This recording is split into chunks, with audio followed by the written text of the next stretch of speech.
And I mean, we feel good. We've practiced a lot. We're prepped. We're amped. We're pumped. We just want to play our games and win. So. Well, you guys looked really good, and it really looks like you're ramping up. You started out with a very methodical, slow game, and I have to say that AP Tryndamere, was that something that Saint, I know he tells people to learn new champions a lot. Was that Saint, or was that from like the streams? He's super popular right now, and you wanted to try it. Oh God, no. Saint really didn't like Trin, but yeah? I played in like solo queue and stuff like, yeah, it's pretty strong. And then I decided to pick it for this game, so it worked out. So what's the mentality for you guys going in there? It's kind of like Void Boy's doing his own thing. If we'll need him, we'll call him. Basically, like with a lot of teleport champions, it's just like you split push, and then when you need to do a dragon fight or baron fight or control an objective or something, you choose the opportune moment to go in and you try to make plays off that. So right on. So the first team fight where it was down there by Dragon, Jackie started off like with half-life. Was he yelling at you guys to collapse on him? Because it looked like Saint dove the other team and Claky dove your team at the same time. You guys just had way more damage. You collapsed quicker onto Jackie. Do you have this little Asian man voice in your ear screaming? Yeah, I mean, definitely. Like, those spears were chunking for a lot, so Jackie's health was pretty low at the beginning of the fight. And Cho'Gath actually TP'd in like 3 or 4 seconds before me, and I came in like over the wall, and we were just like, Jackie was like, they're on me, and I was like, all right, we're coming in. And we just really like cleaned that fight up. So that was probably the place where we like got a huge lead. It was really nice. When you got first blood and then double kill, yeah, were you just all smiles and you're like, okay, I'm going back to top lane with a bunch of cash. Don't worry about me, guys. Yeah, pretty much. Yeah. Do you plan it all throughout today, tomorrow, and Friday to use super weeks? You know, just that long experience, a tournament play that these teams haven't seen in a long time. Do you guys, are you going to use that to your advantage? I mean, definitely, but we are playing like experienced teams. I mean, everyone that we're playing has been around for a long time. They've been to LANs. They've been through like tournament fatigue, nervousness, everything. So I think everyone's going to be sort of on an even playing field. But I think the matches are probably going to be amazing. So we'll see. So I talked a lot with CLG and Dignitas, and they both said, yes, we have tons of new strategies lined up. We're going to use them here. Everybody better be watching. You guys have been just playing on other people's mistakes. Did you line up a bunch of plays for these specific matches, or are you just going to keep on rolling? I mean, we have our strats. We prep for all of our matches pretty well, so we got our little things that we're planning to do. I'm not gonna like hype it up too much, but we have our plans. It's interesting. Like if I like came up with like a secret strat, I don't feel like I would like be bragging about it and stuff. I think I'd like try to whip it out, like catch some people off guard. But maybe it's for like maybe they're like hyping it for like the fear advantage or something. I don't know. Well, since Saint let you do AP Tryndamere, do you think you'll let him do Jungle Kassadin now? It's a little give and take. We'll see. We'll talk about it. So at the start of the match, you guys actually didn't use too many words up until about 1:40. Was this something for you new for you guys? Just kind of be like a human line of scrimmage and then plan the wards out to be about 4 or 5 minutes and then die out? Yeah, pretty much. It was just a standard defensive level 1. We just placed our wards when we felt like we needed them. And yeah. Cool. Did you plan, you've seen Heartbeat build a Blade of the Ruined King early before. Did you guys plan out, okay, we're not going to stack HP because he always rushes us anyway. Yeah. We're going to just go shield heavy. I mean, you guys have so many shields on this, and you relied on healing more than max HP. Was that planned out, or did that just kind of work? I think it was just a happy coincidence of like the champions that we're playing. Like Sin Zhao is going to rush Bulwark, or Iron Solar or whatever. Lux doesn't build health. Trin doesn't really build health.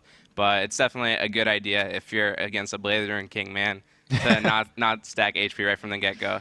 But yeah, that Blade makes him really scary. Tristana is level 6 and stuff. She already does a ton of bursts, and with the Blade, it's even more potent. So I actually like that build.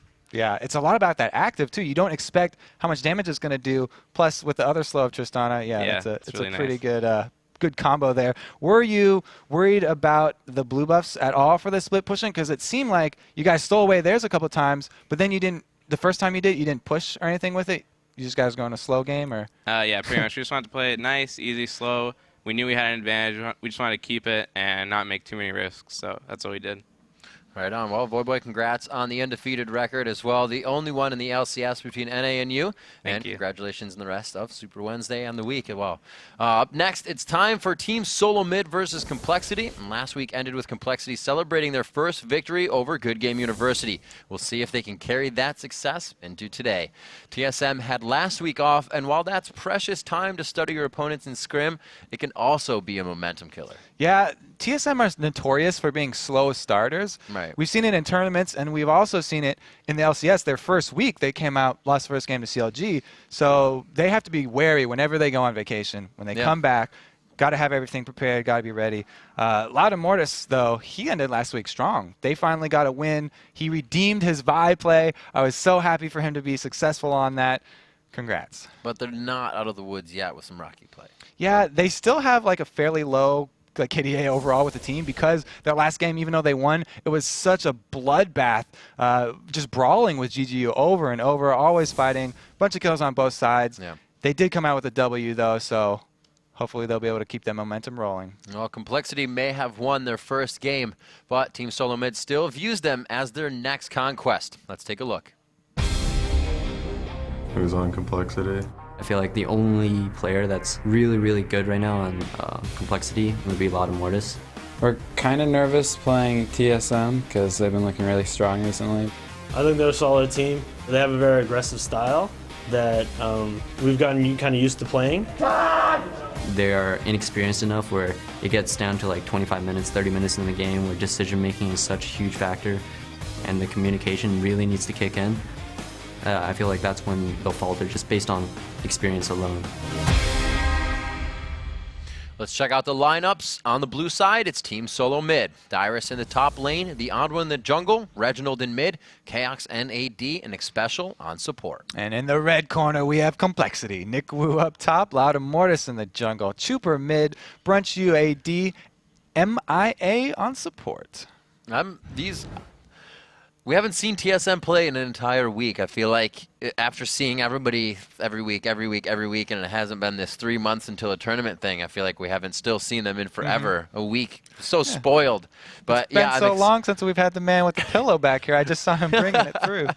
I actually haven't seen the pillow in forever. I wonder where he keeps it now. There's not much room there. It's not on the tabletop. No. That might be a rule or something. Maybe it's sitting on it. I remember at the playoffs, Freak wanted it from him, and he gave it to him, and then Freak didn't bring it to the next event. And he was like, no, man, I kept it. That's sabotage right there. You kept the Dyrus pillow?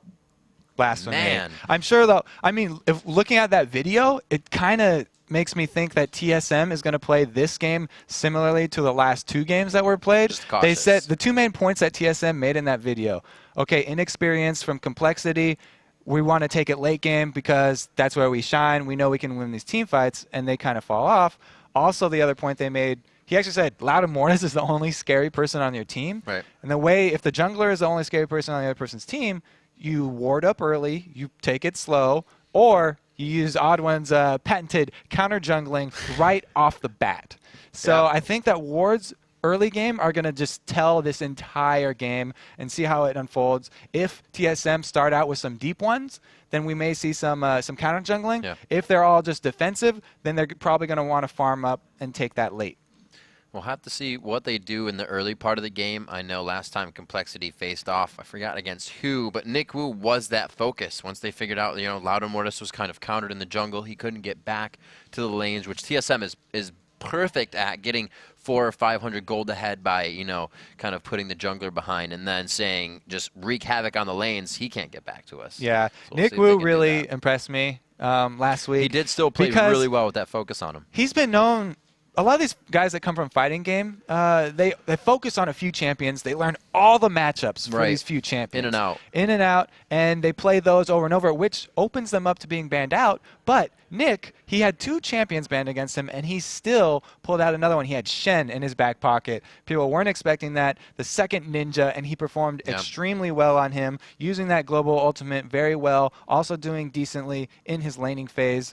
So it's the one they found the win on, at least for him. When he played Shen. I think he's played it twice now. Everybody knows, like, they ban out Jace and Zed against him, and they're like, okay, that's all he's got. He actually has. Ever see this ad? He actually has Shen now too, so he at least has 3. Not going to be too much of a problem because if you draw all 3 bans on one person, then it really leaves open a lot of strategies for the other team, and you have to be careful with that, focusing everything on player-specific bans. And the thing is with Shen is he's like a must-know. I don't think there's anyone out there that is a professional Shen main, right? It's just kind of if you play him really well, then he's amazing. So we'll have to see if he can do that. Definitely always a highly contested pick. We haven't seen a lot of the other globals. I mean, TF definitely, but Karthus and Soraka haven't been as present in these LCS games. Soraka we've seen a couple times used for her heals over the wall from Loud and Mortis in that one, which they came out swinging. That was a really great strategy. A lot of people were impressed, and then it kind of fell off Got after him into that. a double kill situation. Yeah, and people are really hoping for some more innovative things like that from Complexity, where not only do you pick a champion with a wall jump, but you also use something like that armor and heal buff over for an early dragon without having to buy weird items. I mean, we've seen it. Plenty of people do it. Like Diamondprox does it, but he'll buy a red pot or something. He'll do some really early interesting buys for those. Really to give yourself any edge in that early part of the game, something that someone hasn't seen. And that's something we see a few of these teams kind of playing from the minds of the other team, you know, waiting for them, like Curse does. Let's see if they make a mistake. Let's see if something happens there. We don't have to come into this game with anything but the knowledge of what they're doing. Yeah, with that knowledge being so important, I might see the comeback of Clairvoyance. I've always been waiting for it. Wards are just so cheap now with the sight zones and stuff, and everybody's starting with wards. It doesn't seem like there's really a place for Clairvoyance, but it did get a little buff, and it seems like that would be an interesting tool if you're expecting cheese. So if one of these teams like Dignitas or who is the other team? Dignitas and CLG. They were talking about how they've got this interesting new strategy, and they're going to come out with that Parmesan, as Nintendo would say. Then maybe the other team considers getting Clairvoyance so that you don't have to wait. It's a best of one game. You don't want to have to wait too long to figure out what they're doing. We might even see Clairvoyance being used. Well, we'll have to see, because the summoner spells will tell Kobe. Because we are in the champion select. Shen and coL imaged there we go. From last game. Kog'Maw as well, going away from Brunch U there. And we'll see what they can do for the rest of these picks and bans. They hurt us. I mean, Shen, he did better on Shen even than a lot of people were expecting him to do on like Jace or Zed. So they changed their mind. We'll take out the global presence and give you one of your comfort champions. So Nick, probably pushing for those 2 champions, but we'll see if that fits into Complexity's game plan, because they've said that they really have been practicing hard on expanding their champion pools. They know that that's one of their weak points, and they want to open up those more to more strategies. So we'll see if Nick has picked up anything besides those 2. I'm interested to see what Dyrus plays in this matchup. He's kind of been bruiser heavy lately. Hasn't really brought the Jace out at all. The Vi goes away, so Loud and Mortis taking a hit on that one. I know you are too, Kobe. It's all right. Maybe next game. We have a lot. Super Wednesday. Yeah, so since he did end last week with a good Vi game, they decided, rewarded him with a ban. There you go. No more for you. But he did get the chance to redeem himself. Nice.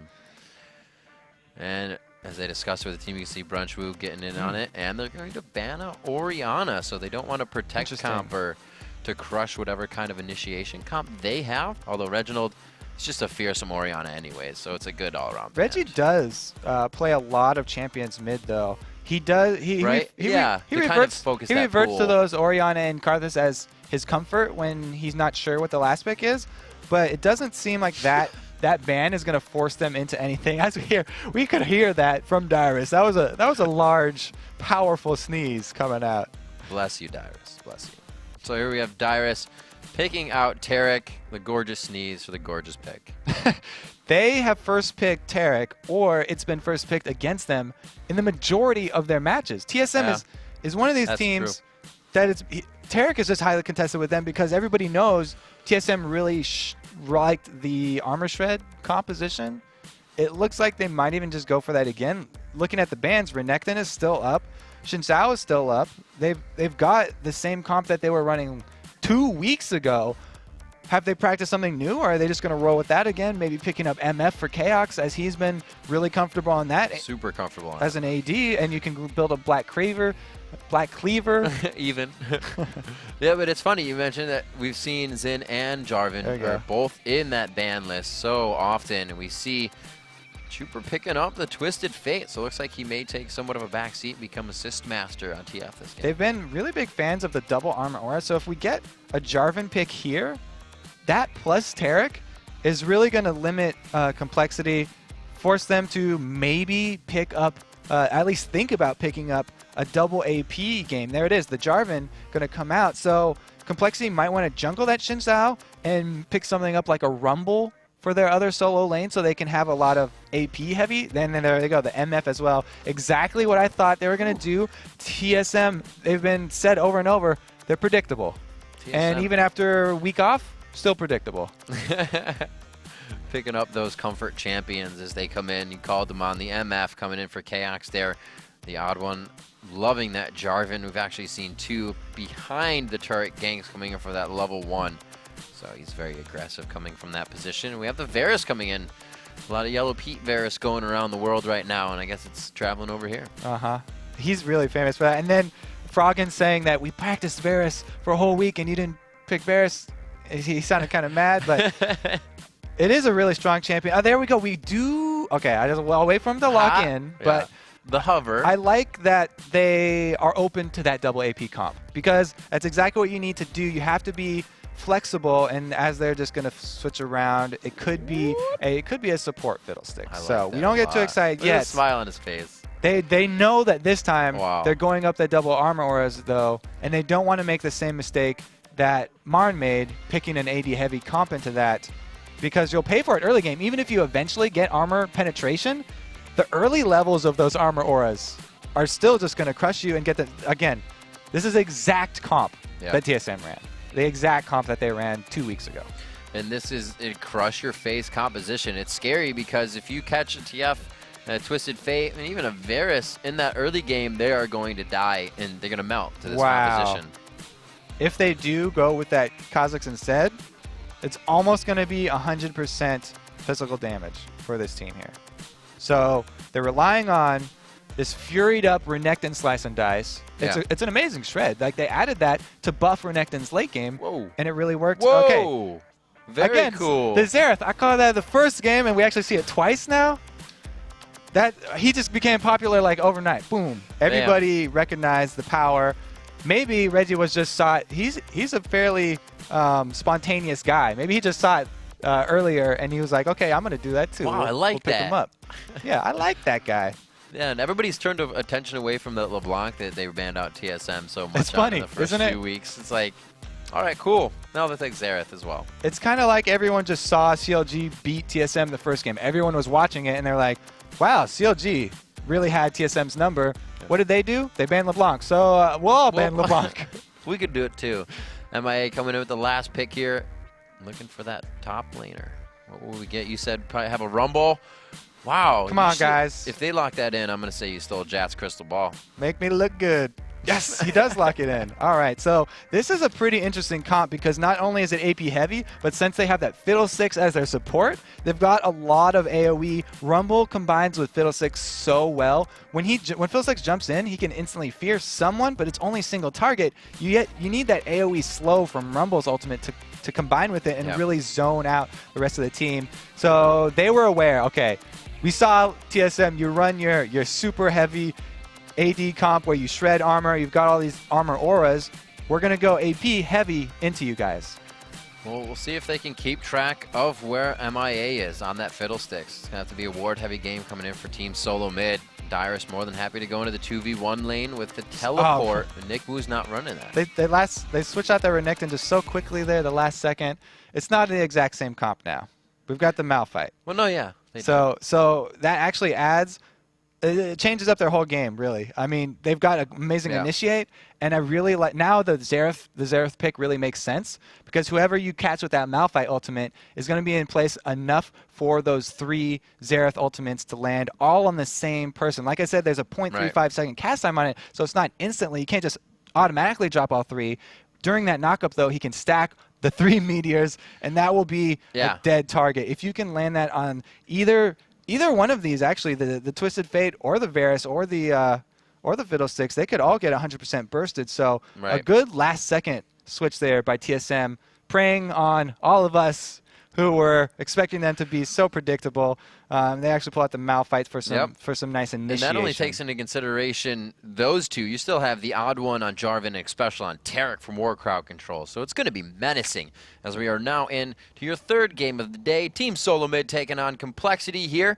Rivington the third and Kobe bringing it to you live for the North American LCS here on Super Wednesday as the match is now underway. Yeah, and anytime you have a TF mid, I say it every single time, but I love playing one of the side lanes because as soon as he gets 6, Reggie's going to have to ward. Reggie will have to ward his lane pretty early to keep track of which side Chuper bleeds to, because if he even looks at bottom, then that could be a very quick gank. Dyrus has a teleport, so he could join a party down there if they really wanted to, but pre-6, he won't have too much of an impact. A Malphite teleporting in without his ultimate is not scary at all. I think it'd still be pretty scary. He's a big rock monster. Yeah, if you saw a giant rock monolith come in here, then I guess I'd be pretty scared too. You're right. So actually, he goes for the Fairy Charm build in the beginning. Out. They do see that ward was placed down. So they're like, yeah, maybe see you guys. Well, they also saw Fiddlesticks. It's not going to be a surprise party this day. The yellow card is out, but they aren't going to be able to throw that anywhere. That's going to fizzle away. Looking around to the buys, pretty orthodox for the supports. Biscuits in hand. We got a Biscuit for TF in mid, too. He comes in hungry. And we see the machetes coming out for the junglers. So nothing, like I said, unorthodox in that situation. A lot of movement and numbers here in the jungle, though, but they're not going to get initiation out of it. Okay, so some good wards by TSM are going to enable them to react to this level 1 perfectly. You can see they're taking the Wraith camp here for odd one. They saw where the rest of the team went, and now it's going to be MIA taking a few free hits. Oh, Brunch U taking that E first. Not forced to, probably took it anyways, but getting himself out of a sticky situation there along with MIA. Looks like they're going to slowly make their way top for the lane swap here. They are going to get it in. It was called by them. TSM more than happy to keep KXNX Special bottom.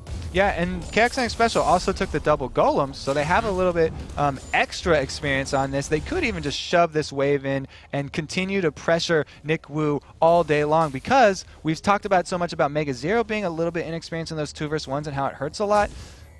Nick Wu, as well, is not that experienced in the 2v1 lanes. Rumble's pretty good at wave clearing, and he does put down an early defense ward, so he'll probably be all right. That's something that Nick wasn't doing last week as well, and he got caught out a few times. You can bet your bottom dollar he's going to remember that this week. Yeah.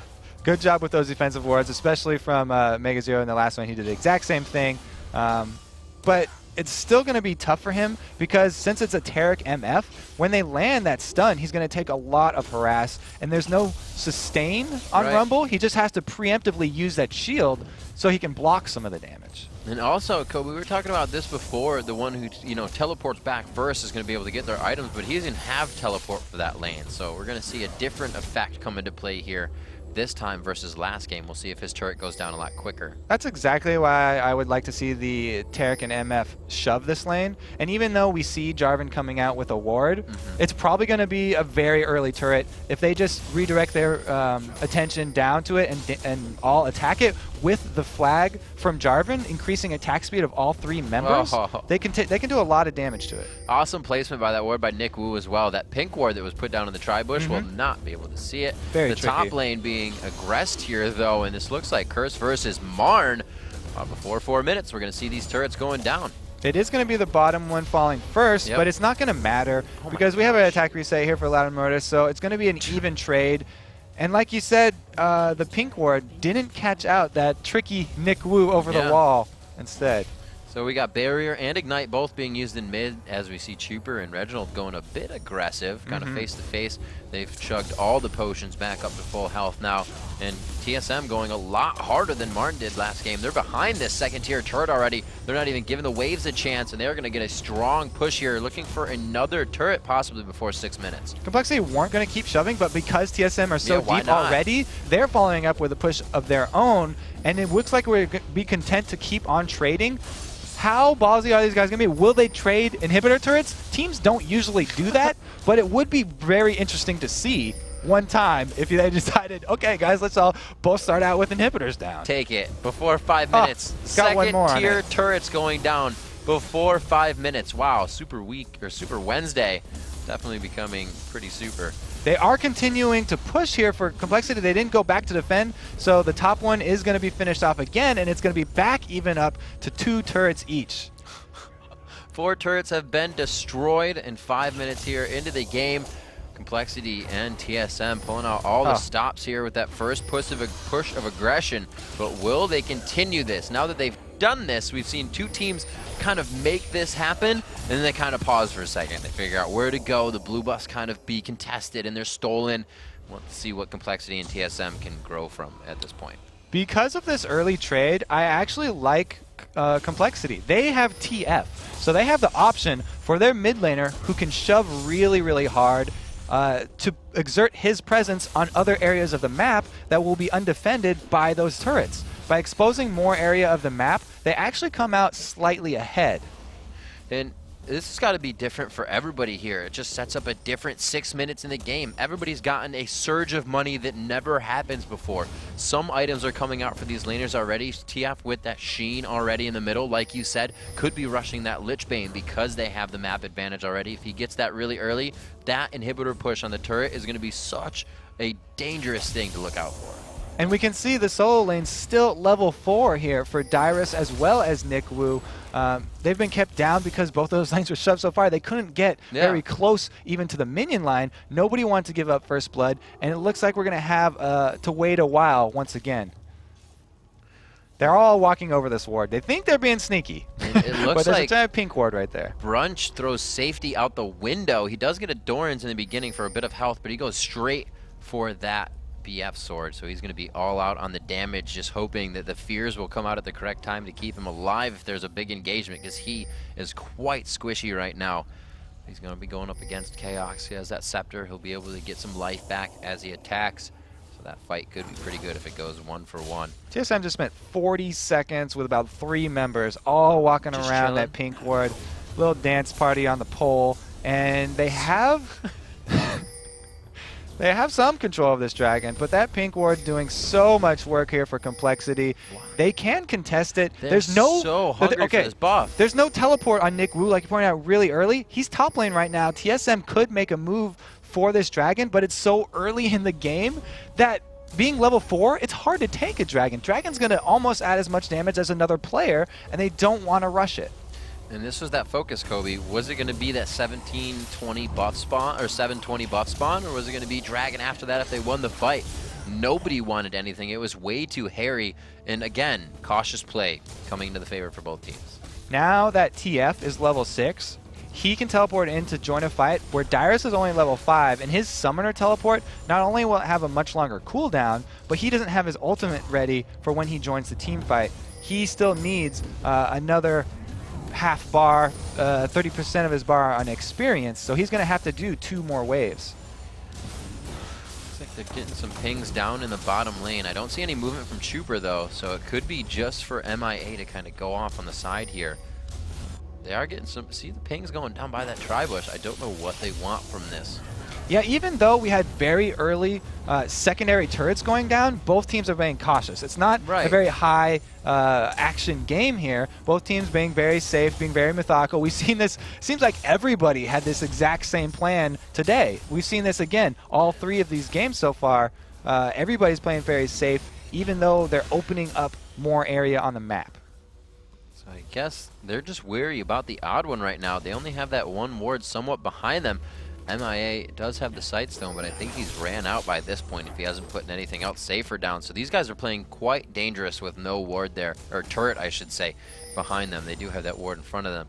Special and Chaos in that lane. 64 to 56 are the minions between those 2 AD carries. As we go up to the mid lane, it's 70 to 65.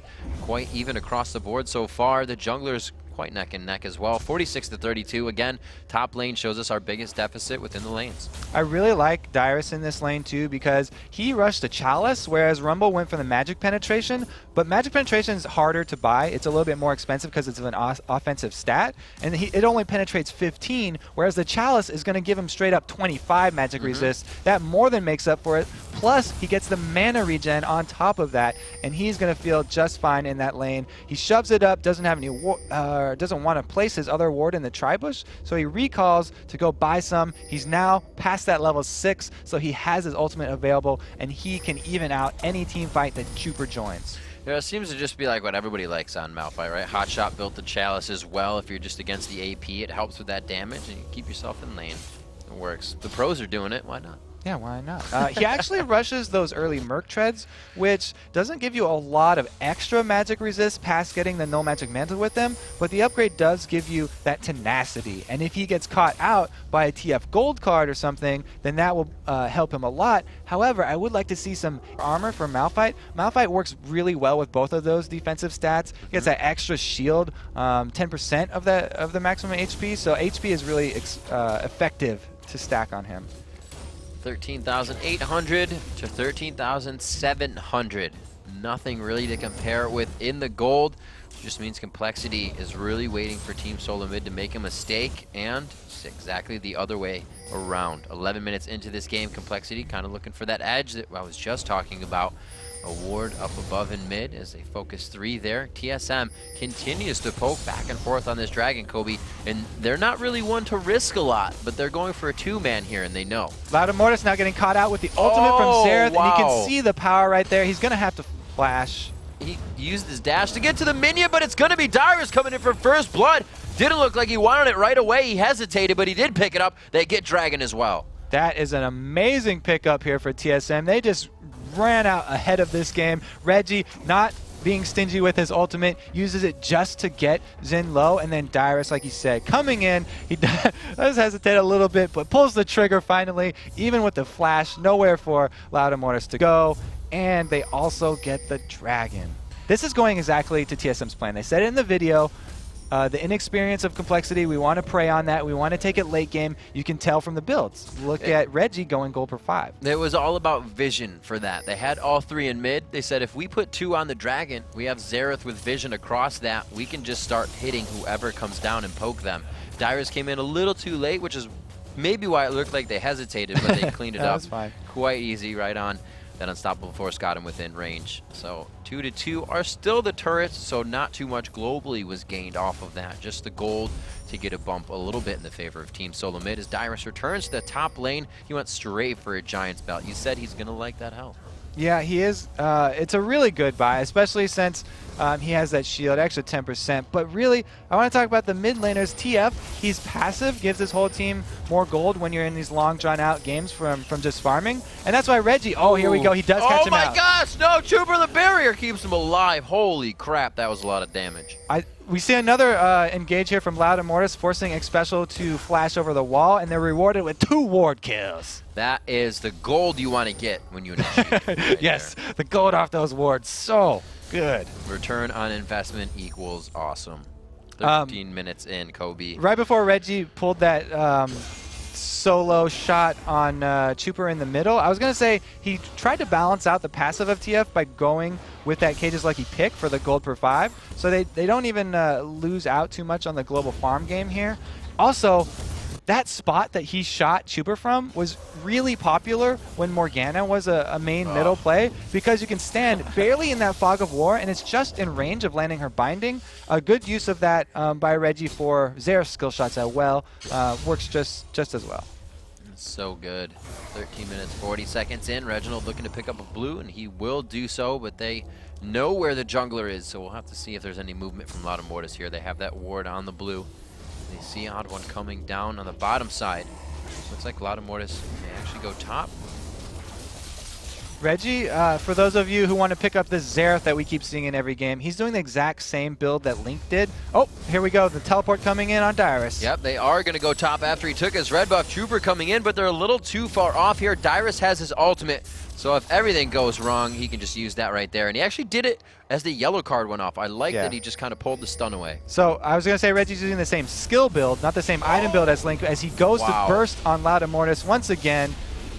His skill build is exactly the same. He's maxing that Locus of Power. Second, there we go, another engage from Odd One. Odd One goes in quickly, but he gets locked up there for a second, finally gets his bearings back, and he kind of puts down the Cataclysm, but he gets knocked out of it himself. They're able to take down a good 2 there. Great job coming in from Reginald with the double kill.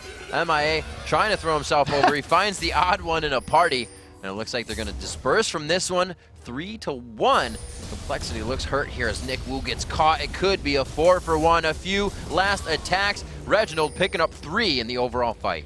Great Cataclysm from the Odd One. He paid for it with his life, but he kept everyone in the same area. They were not only able to bullet time over that, but the AoE from Xpecial as well as Malphite just crushing them down all at once. Now they're going to be able to shove on this turret really easily, take that middle one, and just go. Reggie's got double buffs right now too, so they can keep on sieging even after the first one goes down.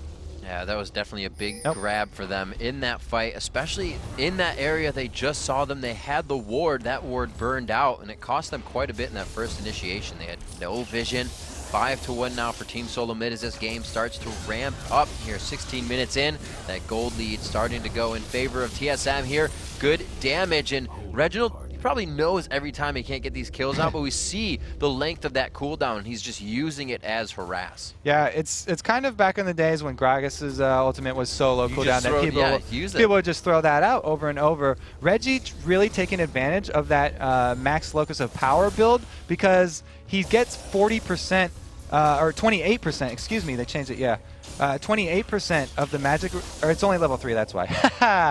28% at level 3 penetration. And the percent penetration being taken into account before flat penetration means that his item build only has to include the flat penetration, and he's already going to be doing close to true damage. It looks like the Sunfire Cape will be the first on the choice list for Dyrus coming in the top lane as he continues the somewhat split push. He's trying to bring that to his team. Takes down the top turret, and they will have that going full bore. 1 kill only coming in right now for Nick Wu in the top lane. Super! Not too much focus all around from that jungle, so Loud Immortus now not going to have a hand in this. Dyrus gets out. We see Loud Immortus in middle. And Dyrus, the second time he's used his ultimate to get out, but he's gaining a lot of focus. And that's fine because Nick Wu also used his ultimate first, so it's an ultimate for an ultimate. Plus, the TF teleport is down as well. Reggie getting caught out, though, going to be in a little bit of trouble. Reginald very far in, did not have a friend to go warding, but it looks like he may be able to make it out. Oh, he draws the flash from Loud Immortus. He wanted that one. Yeah, you don't want to let that one get away. Good use of the flash right there. Definitely worth it. Securing that kill. And now they're going to run right towards Dragon. There's 2 people down here, but we don't have the teleport from Dyrus, so it should be a free Dragon. That's a free Dragon. He wants that turret in the top lane. I don't think they have a pink ward for this. They do not. They do. They actually have 2 pink wards. Nick Wu being up with a little bit of gold for his team has kind of taken that on his back. And it could give them the advantage here to start this objective and really start to pull back in the game. He goes in, the Odd One very good at smiting these away. Known for being able to grab it, but they all stop it. Odd One's taking some damage from the turret there. MIA is still trying to drain on the Dragon as well. They grab it and the kill on the Odd One. Great play. That's exactly why I thought it would be a free Dragon, because you have very little hope of stealing that away. Odd One went for the hero play, though. Like you said, he's known for stealing away key objectives. He thought he had this one, doesn't quite get it this time. Now he's fed another kill on top of that Dragon, though, and TSM have to be careful. They're slowly handing this lead away. It is super to draw back for a second. MIA kept his drain on the Dragon so life would not go back up, but he was far enough away so that it was the Odd One taking the damage, and then they just turned around and quickly took it. That was awesome that he just threw the fear onto the Odd One and was like, I'll keep Dragon damage, don't worry guys. Great, just all around mechanics by Complexity coming into that fight. We see them now 5-3. The gold is still in the lead of Team Solo Mid, so Complexity has a little bit of work cut out for them. They are 4-2 in turrets. Those ones have kind of lost them top and bottom. That bottom lane is all the way down to the inhibitor turret, but they still have that second tier in mid. They need to hold that, or I think it's going to give TSM a little bit too much control of the map. Reggie going to get his blue buff. That will be really nice for them. Like Chowster said, his range is really the best part of that champion, and with a blue buff, he'll be able to keep on throwing out his skill shots over and over. It's great for a siege team, especially when you have the reliable initiates and knockups of that Malphite ultimate, and then the Cataclysm from the Odd One. They have a lot of control of the map, and Chaos's bullet time is a great zoning tool, even if they don't get someone in a Cataclysm. Lockets of the Iron Solar being finished for both junglers now as we take a quick look at the inventories. Everybody just kind of farming it out right now. So let's take a look and see what they're buying with that farm and these kills. You see, it looks like going for the Lich Bane and possible, well, it won't be an Abyssal Scepter for TF. That would be weird. But yeah, he has the Lich Bane, but he also bought some magic resistance as well because he knew he was getting blown up right away from that Xerath. He can get caught out by Reginald quite easily in those fights. Yeah, magic resistance right now is not going to be too effective since he is maxing his locus of power. He will eventually get up to that 40% I was talking about. And then he also has the flat pen build. Mortis. Loud of Mortis taking a lot. There it is, the Unstoppable Force to go in as well, but he gets himself farther away from the team and he may get the heal he needs. Oh, the bullet's going to be able to hit him. Great job by Chaos reaching that in the max range. Odd One caught a little too far out. He will go down in the 1-for-1 so far. But it looks like Reginald will be able to get the turret with his team, so they come out a little bit ahead there with that gold. Interesting communication from TSM right there. Dyrus flashes out as Odd One jumps in to save him with the Cataclysm. They do a little high five over the wall, and see ya, buddy. General's going down with the ship. So with that push in the top lane, we see Brunch kind of looking for the chase. Reginald thrown out into siege mode, but there's the Destiny coming out. They do not like what puts the position that puts them in, rather. Chuper is going to go ahead and just back happily there. Yeah, backing with the old TF ultimate. B button way too slow. Can't rely on that blue pill. He wanted to get vision though, and MIA takes a huge burst. Has to use his flash. There's the dazzle and one last hit from Reginald. He is now 4-1-3 on this matchup. He's really not even sporting that much AP yet. No, it's all about the penetration. I talked about it way too much already though. You guys know the numbers now. Looking around here, we also have a Kindle Gem coming out for Fiddlesticks as well, so he's looking for a little bit of health and cooldowns in his build. He wants to throw out as many fears in the fight. We have MIA, again, the support's loving these boots of mobility after Elements has been throwing that around. The Lich Bane completed, there it so is, yep. If you can get him over to a turret and split push, then they do still have a good option here for team play. The only thing is that Dyrus is so strong right now and he's built full tank. He can handle a TS split push, and he does have teleport up. A little burst of power there coming in for Reginald. He finally gets a needlessly large rod. That's going to be quite scary. He will definitely be able to 100-0 somebody now. The build coming in. It looks like actually the Infinity Edge to be finished next, possibly, as he picks up a quick BF sword after he got that pickaxe. I would have figured just quickly into the Last Whisper, but it doesn't look like he's actually going up against that much armor, so it looks like he's just, Chaos is going to build that damage out. Yeah, not only that, but they also did switch their comp at the last second. Swift Renekton out there, they have plenty of AP damage here with the Dyrus ultimate and the Reggie ultimate. So Chaos has stated, you know, MF's ultimate scales really well with AD. Yeah. You don't have to build that Black Cleaver just because the Koreans did a lot, and it's a great tool for your team when the rest of your team has AD. Has a lot of AD. They also benefit from it since it's reduction and everybody gets to do more damage. But with his two solos are AP, so it's not that big of a deal. Good burst there. He gets it on all three people. Just because he didn't get a kill doesn't mean that was a waste. He forces them all back. That affords TSM a bunch more map control, and they're shoving right up this lane. Man, I am thinking that Complexity would have loved to see an Orianna right now. They can't even get within range of seeing TSM. They were just forced out of that lane, and all they did was put down a ward. I'm so happy that I actually got one right here with the Xerath coming out strong today. I think you need to thank them for not trolling you. Yeah, exactly. There we go. Maybe they thought that I thought that it would be a troll. Anyway, we have the rest of TSM actually going to back off of this top turret. They will wait a little bit for Reggie's ultimate to come back. He's still got another 15 seconds on it, but they've got some good vision control of this Baron area. They just need an Oracles, and they can start forcing a bad position from Complexity. As we come into 24 minutes, TSM roaming together as that dragon is up. It looks like they're poised to take that quite quickly as well here.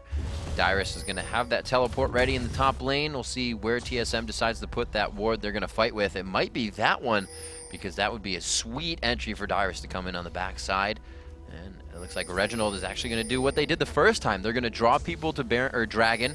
They're going to poke whoever comes in first and then obliterate that person. Yeah, he immediately uses the speed boost from deactivating Locus of Power to get out of there. Yep. It's a nice little addition to that. Oh, he does catch Loud Immortus out with the stun. There's that poke we were talking about. It might not be the initiation since they're out of position, but bam, they are just dictating how these fights happen. 53-second cooldown on his ultimate without blue buff right now.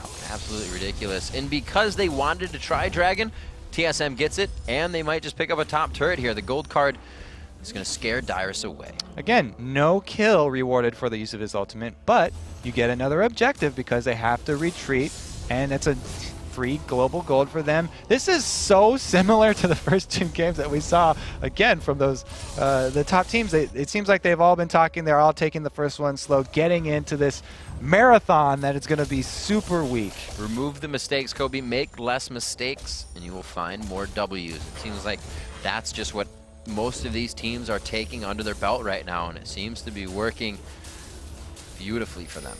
Brunch trying to farm out this mid lane as we take a look at the CS between some of these lanes. 226 for Brunch to the 185 of Chaos. Chaos, however, 2-0-3, does have good money on it coming into that bank right now, but we still have damage coming from Bunchy. We haven't seen a good lockup ultimate from him.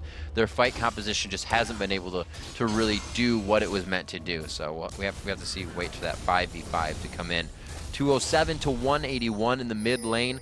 The Lich Bane has been finished, as we said, by Trooper, but we haven't seen that yet either be able to be used. So TSM is really just causing Complexity to put a halt on whatever strategies they want to use right now. He's not really strong enough to go split pushing. Dyrus, like I said, could easily take on Twisted Fate right now. He's so beefy, and he can even burn him down with Sunfire Cape, blow his ultimate, destroy that TF. There's no Zanyas on him, so he won't be able to bait much out.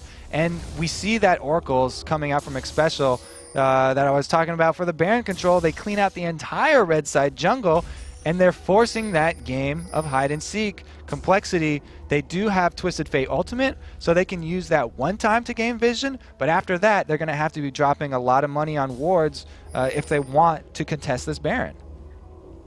A lot of things coming out for Complexity. Says they want to fight, but it's going to be a cautious and scary fight for them. The Destiny to find vision. They've picked up the Rylas to keep the fight in their favor, to keep everybody locked in and they can't get away. They have the Aegis as well, that lock of the Iron Solari to pop on the shield if they do require it. So it looks like a lot of them are ready to kind of engage here. The Home Guard boots as well. We'll have to see what they can do. Taking down that first turret, they throw down a ward. Chuper almost, he is down to half health, and only 2 of those ultimates came in hitting.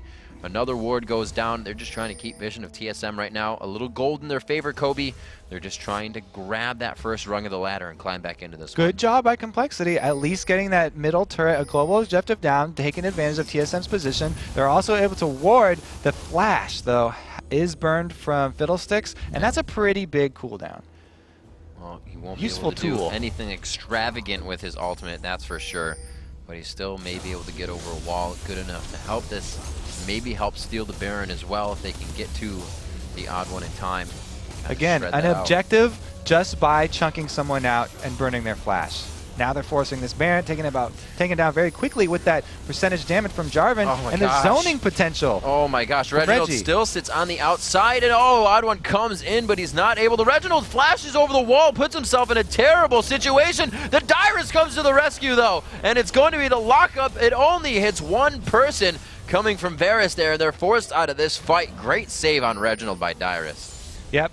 I mean, TF is just so squishy right now. I talked about how he can't 1v1 Darius with a bottom lane, and Darius just comes in, saves Reggie, no problem. They're both aggressive. As long as they do it all as a team, they only needed 3 people to jump over and just chase off the rest of the complexity while Odd One finishes up Baron with Xpecial. And that right there, if you didn't know Reginald was an aggressive player and coined that, that is the reason why. Flashing by himself, putting himself in the pit of red buff, and he gets saved out. Odd One taking a bit of damage here, forced to throw on the locket. He makes it out alive, though. These guys, you see the tank that they're bringing to the table right there. Those were good 5-6 turret shots, and Reginald's still just trying to harass before they get out. Yeah, sieging up right there for a little bit. Now that they've both taken the inhibitor turret and they have Baron, they have complete control of the entire map. They can take their time going back to base to purchase with all this global gold that they just earned, and then return with a new item and still like half the duration on that Baron buff. So that's plenty of time to take an inhibitor as well as another turret. 30 minutes into this one, and it looks like TF did go for the Abyssal. Well, fantastic. Maybe it's not as weird as I thought before. Well, it's not. It didn't help very much. Even though he had that magic resist, Darius still just stomped him into the ground over there. It was a damn, I hope this helps by. And yeah, it's gonna, right? It's magic resistance, but it's not going to stop the burst that Reginald's bringing to the table right now. Finishes are Leandri's. Actually, I haven't looked at his inventory lately, but I'm pretty sure that was just a solid buy. He just bought that, yeah. Yeah, exactly. With the purchase there of the early magic resists on Twisted Fate, a lot of people have been talking about how it's not as effective as it used to be to buy resistances early. Before you have 1500 HP, you shouldn't.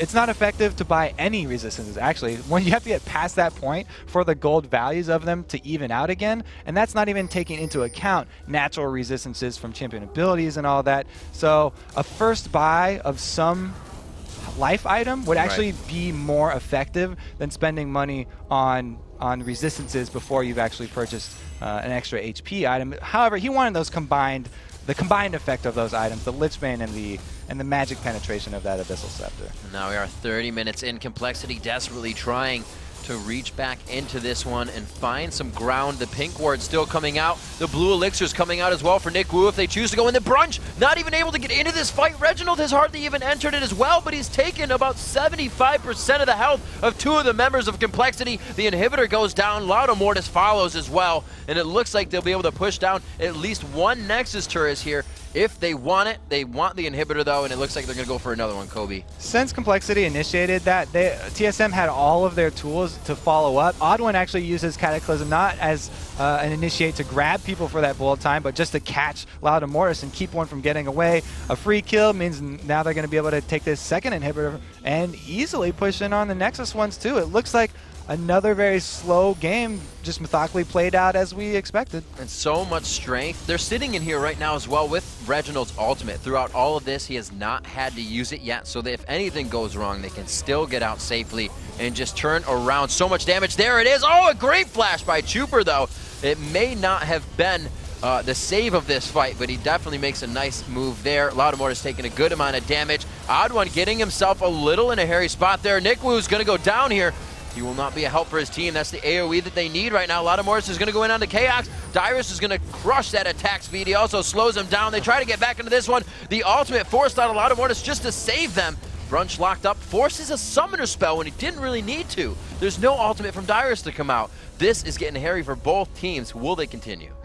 I was really worried for Odd One there. I thought that he was going to go down when we landed the Varus snare on him, but he had his gap closes, also his flash, able to get out. And the synergy on Complexity seems a little off. We saw in the first little team fight there. Oh, Xpecial does get Destiny on him, and Chuper's going to chase him down here. Here's Loudamortis. Can he get that dive in? I don't think these guys are running Moby boots, but they do have the speed. They capitalize on the kill, and that puts him in the death chamber for 45 seconds. The interaction there between Loudamortis and Nick Wu, I was going to talk about the initial fight middle. Nick Wu laid down his ultimate to catch everyone, slow them down, but then Loudamortis used his knockback and kicked everyone out of it. So they didn't seem like they were on the same page, and TSM just kind of rolled over all those team fights into one, and they're able to take out a lot of the base. It's going to be very difficult, to say the least, for Complexity. I'm going to have to hit myself because we obviously haven't looked at the inventories enough unless this just happened, but coX not sporting the boots. Actually just going for that Zephyr as well as the Zeal to come in. I really like Zephyr. I first got it on Jax because it was recommended, but I really fell in love with it because it gives you so much movement speed, and it also gives you tenacity. So it's kind of like having a little some mini boots there for Misfortune. He's got movement speed, he's got tenacity, kind of like some ghetto Merc treads there or something. Yeah, exactly. We see the Oracles coming out as well. It might be a first time Mikhail's Crucible. At least I believe we saw one in the qualifiers, but so far for the LCS, the first one at least I have casted. The Bulwark being finished as well. A few more Aegises this week. Chat has a smile on his face. And it looks like the AD carries are pretty much to that fruition of their damage capacity. That was a lot of just common train words. We did have at least some good combination here for Nikwu. He's finished the Leandries on top of his Rylai's. Yeah. So they have a good amount of percentage damage. At least that's going to put a dent into Dyrus. That man just built pure tank over here, and it's been really hard. Look, he's taking shots, and it doesn't actually move his bars at all. Even with Leandry. Those were Leandry shots. There's the ultimate from Nikwu coming out. The Rylai's will proc on, so they're going to be slowed into this fight. It forces a few flashes, but TSM's front line is more than happy to stay in. Dyrus again waits for the unstoppable force for halfway through the fight to reinitiate. The counter goes back in. There goes Lotta Mortis. One last hit, ground slam. It actually goes to coX. He picked that up somehow, squeaking the last bullet in. There's the inhibitor to go down. We see the faces of TSM on your screen. Some smiles going out there, and it looks like they're going to have eyes on these turrets, Kobe.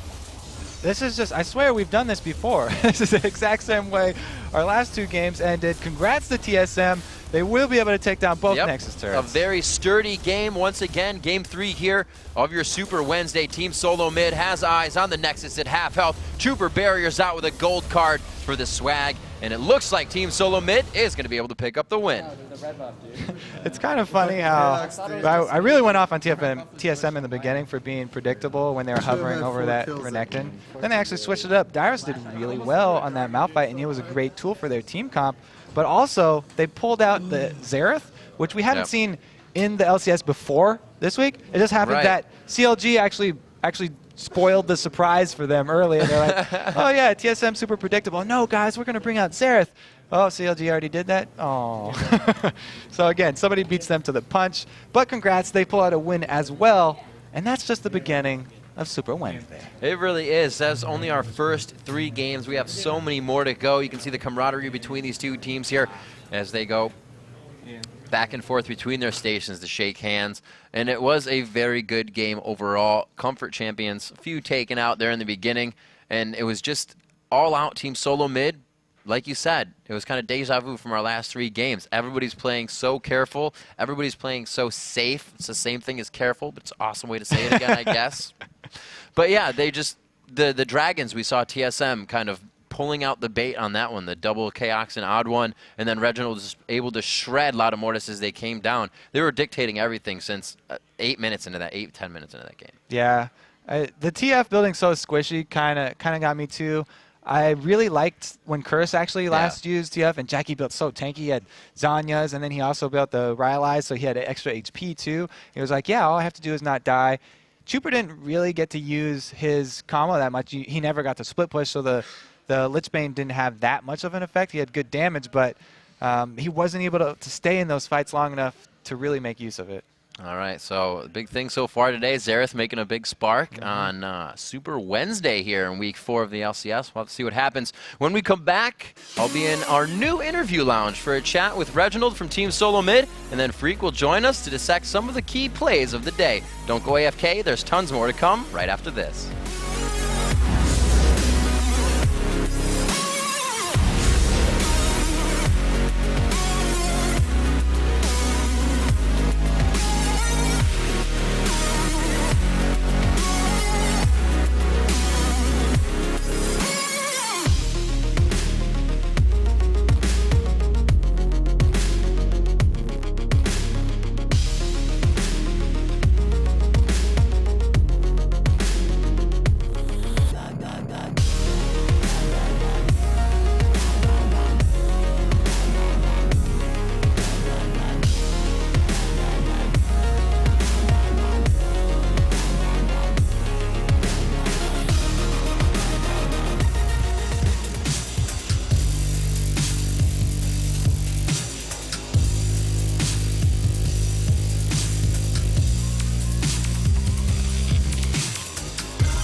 Welcome back, everyone, to our new interview lounge. I'm Riv, joined by Reginald of Team Solo Mid. Reggie, congratulations on the game. We haven't seen you guys play for a week here. How's it feel to get back in the swing of things, especially on Super Week? That feels excellent. Going into the first match, I was actually kind of nervous, and I wasn't able to play the way I wanted. But aside from that, everything feels really good so far. Talk to us a little bit about that. What wasn't really up to par for you? Well, so one of the biggest things about that match is I missed a lot of skill shots, right? And then another thing is that before Dragon spawned, I also got caught and died, and that delayed the game by a lot. And it makes it so the game's much harder. If we just snowballed off that Dragon, again, we could have finished the game much easier. Yep. However, I got caught, and then they got Dragon, and then they got more kills after that. So it was like a big letdown, you know? Right on. So I wanted to play perfect that game, but I messed up, and I just felt like I could have played a lot better. Now, personally, for you, how do you take a game into the next game? Do you kind of just forget about it? Do you reminisce about it for a little bit and then move on? So I think that was that helped warm me up a lot more because that was the first match of the day, and I think that I'm going to be a lot more positive because we won. Right. I'm going to be a lot more cautious for sure. The thing about that was I was trying to kill someone before I was Dragon so we can get a free Dragon. But we're absolutely stronger than them anyways, and we could have gotten a free Dragon, so I shouldn't have done that. I was making plays I didn't need to, just for kills, to kill someone. And what I need to do is make smarter plays, and I'll play for objectives other than just play for champion killing. Right. So what was Super Week prep like for Team Solo Mid? What was the house like? What was the atmosphere? So Super Week prep was just playing all day. You would see us just wake up as soon as our first scheduled scrim. We'd practice beforehand, and we'd scrim all the way till late night, 10. If you notice, we hardly stream anymore. We've been practicing so much for Super Week. We've been practicing every day, and we've been trying really hard to do well the Super Week. So coming out this new fad, this Xerath pick, where did it start? Was it somebody that did it, and you're all like, wow, we should test this out, or is kind of everybody getting their hands in? Yeah, so I think it started off the solo queue player, and solo queue is really high rated. His name is Bat G-Man. All right. And he has, I think, if I remember correctly, 338 games as Xerath, and he would just play it. That would be the only champion he plays in solo queue, and he'd do extremely well. And if you see a solo queue player do extremely well with the champion and bring it all the way to the top, you would imagine it'd work in competitive play too. So a lot of the mid laners right now, they're practicing Xerath, and they're finding it that Xerath has really strong poke and really strong just damage overall. And he does insane damage, so I think that people are picking up right now. Yeah, it's actually something we noticed about your build, and Kobe mentioned that you didn't have to build damage right away. You built that pen. You want to talk a little bit about why you like that build? Yeah, I really like that build right now because they changed percentage to pen, right? So I really like that build because most AP carries, if people go a lot of MR, you would need a Void Staff to do damage because Bulwark is so strong right now. Right. You see all tanks going Bulwark. So what the difference between Xerath is, he doesn't need to get that extra 2,000 gold item to do insane damage. His W is basically a Void Staff. And on top of that, with a 40% cooldown, lots of damage and your cooldown's really short, so you can always poke, and you just don't need the Void Staff. It's basically having ability to cancel out a 2,000 gold item, and it's just really strong.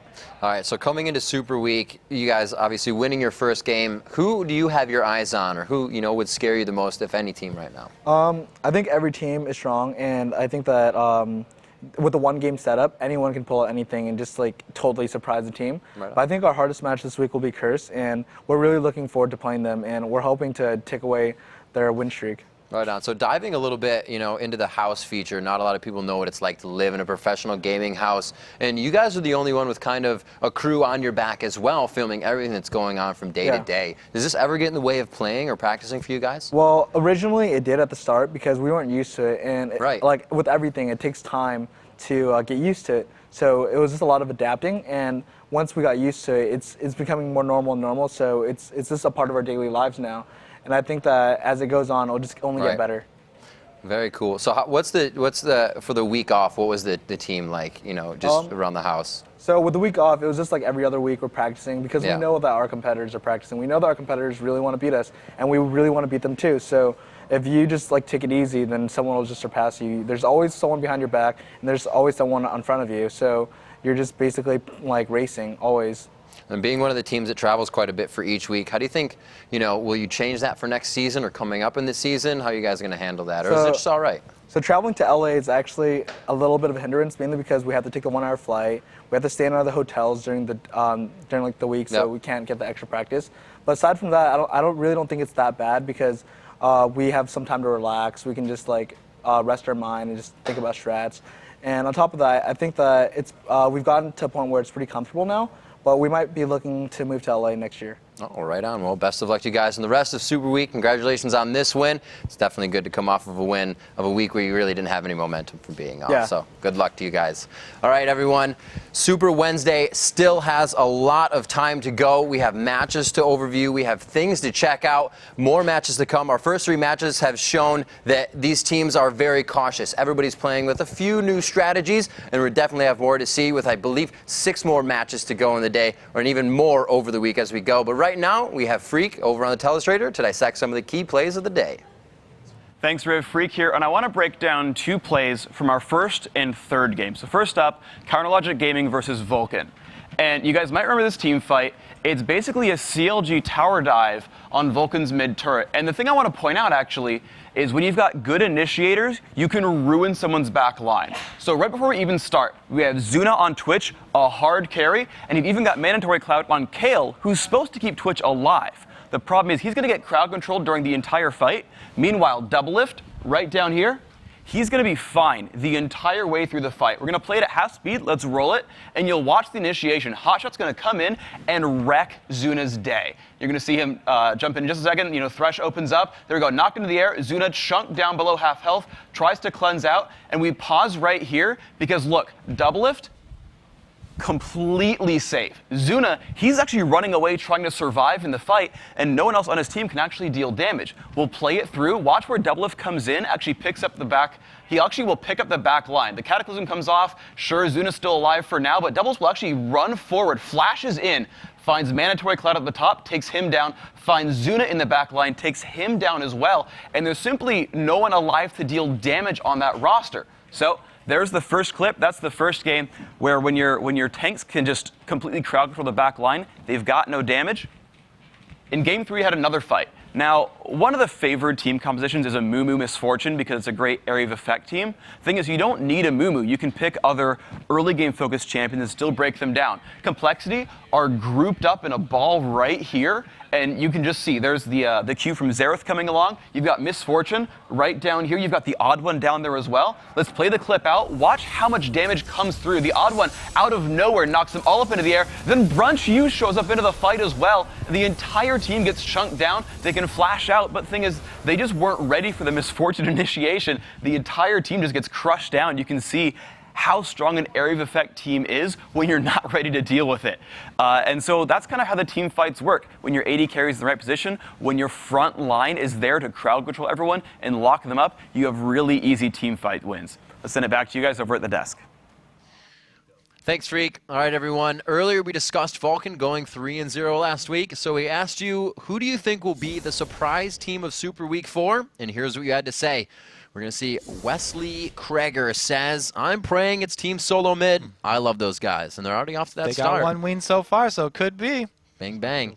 Let's see what our next one is here. Zach Tippett says, even with the upset defeat for their first game of Week 4, Marn will show some big surprises to come in the LCS. I hope so, because I had such a good time casting Marn's game in the qualifiers for the LCS. They had that amazing base race. They had great come from behind victories. It was really exciting. And we have one more coming up. Scores 2 says Complexity this week is their chance to change their fate. Hopefully they can pull out some wins and create some upsets. They missed 1 chance for an upset so far, but I still believe, too. Lattimornis has been looking much better. Yep. And I really have faith in their team, especially with Nick Wu top. Like we said, the Shen play, really good. So I have faith in them as well. Indeed, everyone. Thank you very much. Some great responses there. Now let's see what you guys have to say about this next question. Log on to Twitter, @LOL eSports, #LCS, and tell us what ability is the most satisfying to get a kill with and why. If we like your answer, then the chances are we'll read it later on today on the air live. I personally love the Darius. No, don't give it away. We'll have to see from the people. We've got so much more Super Wednesday coming up for you guys. Coming up next, Don't Mash Me, and the rest of GGU take another shot at Counterlogic Gaming. And after that, Curse is back up to bat against Complexity. And we've got GGU and TSM going head-to-head for the first time this season. And Dignitas look to continue their winning streak against Vulcan. Yep, but that's just the next few games. We're going all day here, folks, or all night for those of you watching in Europe. We need to take a quick break. Don't go anywhere.